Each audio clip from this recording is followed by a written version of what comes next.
Hai, nama saya J. Hai, nama saya Randy. Hai, nama saya Amirul. Hai, nama saya Daniel. Hai, nama saya McLarence. Hai, nama saya Arvin. Kami dari SEM 1 ingin membentangkan tentang komponen sistem keadilan jenayah. Kami ambil dari topik 1. Kami akan membentangkan tentang komponen sistem keadilan jenayah. Dalam pembentangan kami terdapat pengenalan dan isi-isi penting dia ialah penguatkuasaan, mahkamah, pendakwa, pembelaan dan pemulihan, dan akhir sekali kesimpulan kami. Oke. Saya J akan mengambil bagi pengenalan komponen sistem keadilan jenayah ini.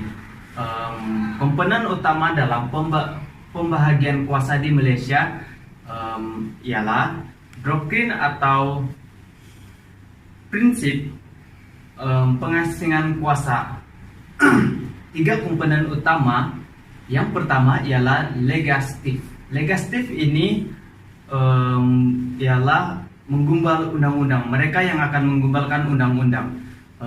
Yang kedua, eksekutif. Eksekutif pula mereka yang menguasakan undang-undang di Malaysia ini.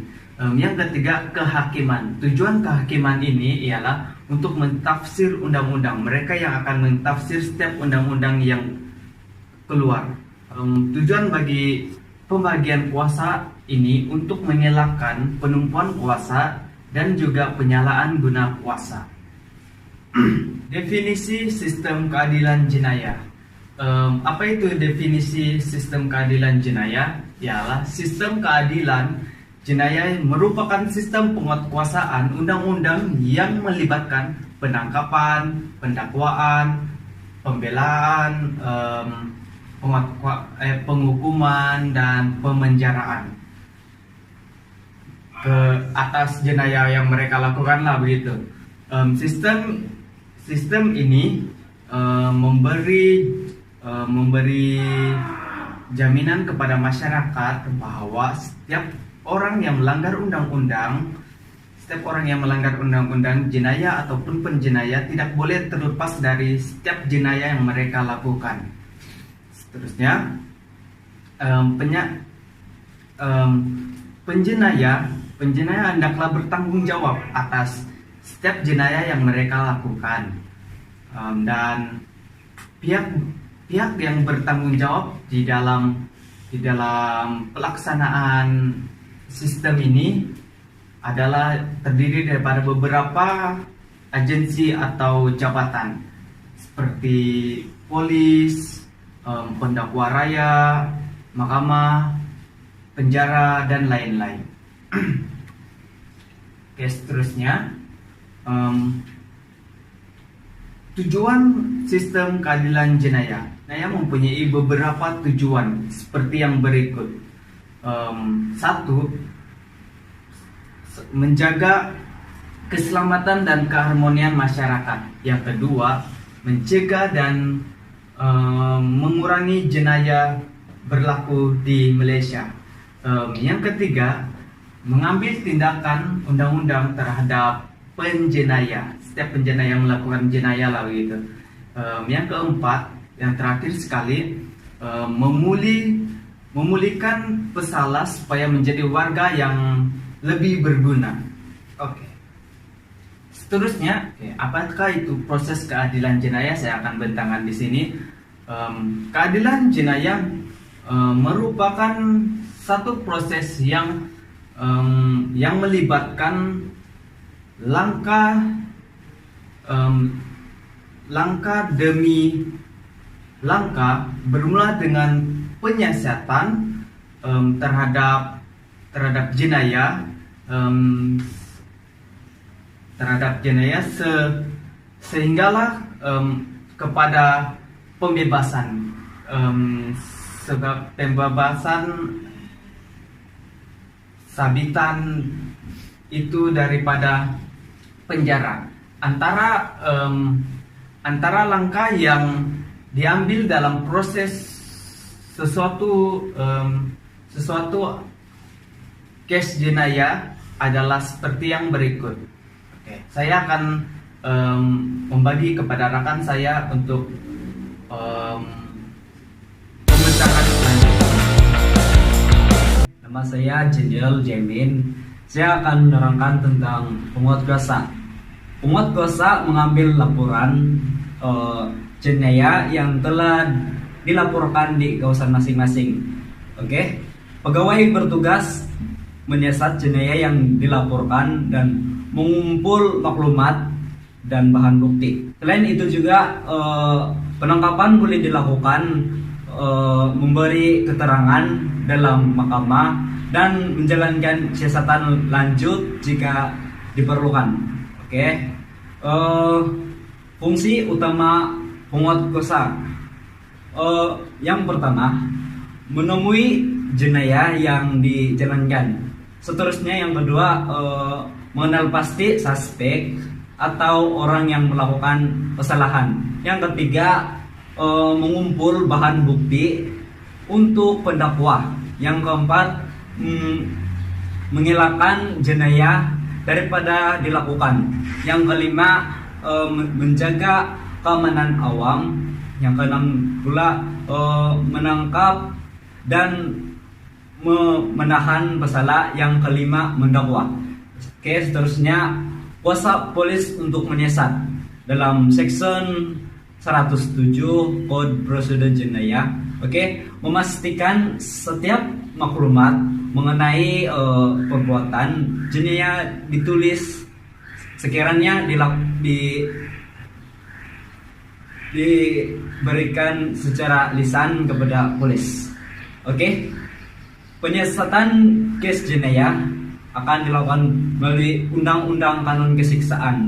Oke, menyatakan apa perbuatan yang dikategorikan sebagai jenayah dan hukuman. Oke, seterusnya jenis kesalahan yang merangkumi kesalahan terhadap tubuh badan manusia, harta benda, reputasi, keamanan awam, kesehatan dan keselamatan awam, undang-undang lain yang diciptakan untuk menghukum case tertentu akta dada berbahaya pada tahun 1952.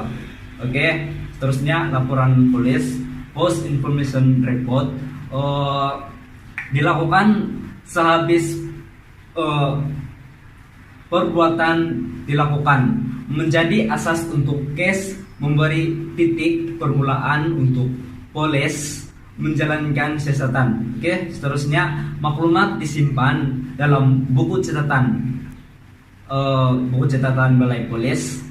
Perkara dalam maklumat, masa, tempat di mana laporan dilakukan, tanda tangan pelapor. Salinan laporan diberikan kepada polis penyiasat 10. Oke, Saya Rindy bin Mosro. Bagian ini yang saya ambil ialah mahkamah. Oke, mahkamah ini dikendalikan oleh hakim. Peranan utama hakim ialah memastikan undang-undang dituruti. Yang kedua, memastikan semua prosedur dilaksanakan ketika perbicaraan dijalankan. Oke, yang ketiga, memastikan semua objektif bersalah atau tidak berdasarkan bahan bukti yang telah dikemukakan. Itu yang ketiga. Yang keempat, memberikan hukuman terhadap pesalah. Seterusnya ialah rundingan akuan. Rundingan akuan ini sekiranya defendant mengaku bersalah, mahkamah mesti pastikan bahwa defendant memahami apa yang diperkatakan dan ianya dilakukan secara sukarela. Sekiranya defendant mengaku tidak bersalah, kes diteruskan untuk dibicara. Yang seterusnya, jenis-jenis hukuman. Terdapat 4 jenis hukuman yang berat. Yang pertama yaitu bayaran denda. Bayaran denda ini dilakukan oleh orang-orang yang selalu merusakkan harta benda. Dan hukum yang sepadan dengannya ialah membayar denda. Oke, yang kedua, penjara.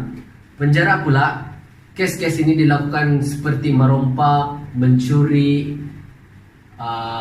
menceroboh. Ini ialah kes-kes yang pantas untuk mereka yang melakukan kes-kes sebegitu. Yang keempat pula ialah sebatan.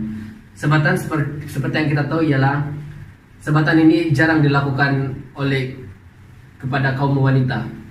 Sebatan ini dilakukan untuk orang-orang untuk kaum lelaki. Sebagai contoh, merogol, yaitu merogol tanpa sebab, merogol bersebab. Itu bagi kaum lelaki. Yang keempat pula, kes yang paling berat ialah kes gantung mati sampai mati. Kes gantung sampai mati. Oke, kes gantung sampai mati ini ialah mereka-mereka yang menjual atau mengedar dada. Dan sebagai contoh, pengedar tidak akan dijatuhkan hukuman mati. Yang mengedar yang akan dijatuhkan hukuman mati. Dan juga membunuh pun akan menerima hukuman gantung sampai mati. Ini bagi mereka-mereka yang tidak berpikiran positif. Sekian dari saya, Randy Bin. Nama saya Fimin Rejumin. Saya menjelaskan mengenai topik pendakwa. Tugas topik pendakwa raya ialah untuk menentukan sama ada seseorang harus didakwa atas sebuah kesalahan jenayah atau tidak. Fungsi pendakwa ialah yang pertama, menilai bukti yang dikemukakan oleh IO, yang mana IO yang telah membuat laporan kepada pendakwa. Yang kedua pula, menentukan sama ada pendakwaan harus dilakukan ataupun tidak melakukan pendakwaan. Dan yang ketiga, mengemukakan bahan bukti di mahkamah. Fungsi pendakwa raya yang keempat pula ialah menyoal saksi yang tahu tentang kesalahan jenayah yang dilakukan. Seterusnya, struktur dan peranan pendakwa ialah bagi pendakwa raya mendakwa semua jenis kesalahan jenayah. Manakala peguam negara merupakan seorang pendakwa raya Malaysia, Kaunsel Persekutuan, dalam perkara 145/3 untuk menjalankan atau memberhentikan apa-apa proceeding terhadap kesalahan, mempunyai kuasa untuk membawa sebarang tuduhan terhadap seseorang. Dalam Seksyon 376/1 KPJ PP mempunyai kawalan terhadap semua proceeding dan dakwaan jenayah, penyelesaian semua pendakwaan jenayah dalam negara dan setiap negeri. Bagi kode prosedur jenayah pula menyenaraikan peraturan mengenai tangkapan, melepaskan diri, menangkap semula, proses memaksa kehadiran dan maklumat kepada polis serta kuasa untuk menyiasat. Bidang kuasa mahkamah jenayah dalam siasatan dan perbicaraan proceeding kes jenayah. Bagi pendakwaan jenayah pula terdapat 3 perbicaraan dalam pendakwaan jenayah. Yang pertama ialah Mahkamah Tinggi. Mahkamah Tinggi ini memerlukan perhatian yang teliti yang merangkumi hukuman mati atau keselamatan negara. Yang kedua pula Mahkamah Section. Mahkamah Section ini dikendalikan oleh DPP atau TPR. Dan yang ketiga Mahkamah Magistrate. Mahkamah Magistrate ini dikendalikan oleh polis yang mana menerima kursus pendakwaan di College Polis dalam Section 3 Akta Polis. Kuasa pendakwa raya di mahkamah. Penguatkuasaan lain pula, contoh yang lain pula ialah Kastam, SPRM, DPP, TPR. Oke, sekian saja dari saya. Hai, Assalamualaikum. Saya Amir Rafiq Rusidi akan menjelaskan tentang peguam bela. Peguam bela ini merupakan satu peguam persendirian, yaitu orang yang dituduh. Peguam bela juga diupah sendiri dan ditentukan oleh pihak mahkamah sekiranya defendant tidak mampu untuk mendapatkan peguam sendiri. Sebagai contoh, bayar bantuan guaman. Membela defendant daripada mendakwa pendakwa raya. Sekian, terima kasih. Nama saya Mekir Roy, saya akan memberitahukan institusi pemulihan. Yang pertama, fungsi penjara. Mereka menerima yang dihukum penjara oleh mahkamah dan menjaga kemudahan yang ada. Mereka kepentingan masyarakat yang tidak melakukan kesalahan dengan menyediakan tempat yang selamat kepada pesalah dan menghalang mereka mengulangi kesalahan kepada masyarakat, memulihkan pesalah, mencegah jenayah. Seterusnya, penjara untuk menahan banduan yang telah dijatuhkan oleh hukuman penjara. Seterusnya, pusat pemulihan akhlak untuk menahan orang yang ditahan di bawah ordenan darurat, ketenteraan awam dan mencegah jenayah, yaitu 1959 dan Akta Dadah Berbada. Langkah-langkah pencegahan KAS 1985. Seterusnya, sekolah Henry Gurney untuk menahan penghuni 14 tahun hingga 21 tahun yang ditahan di bawah pemerintah Mahkamah Jubana. Sekian saja daripada saya. Terima kasih Mimin Rejumen. Bagi rumusan keseluruhan topik yang kami bincang sebentar tadi mengenai komponen sistem keadilan jenayah, ialah komponen sistem keadilan jenayah ini diciptakan untuk melindungi kepentingan awam dan mengekalkan undang-undang serta memastikan masyarakat bebas dari ancaman musuh.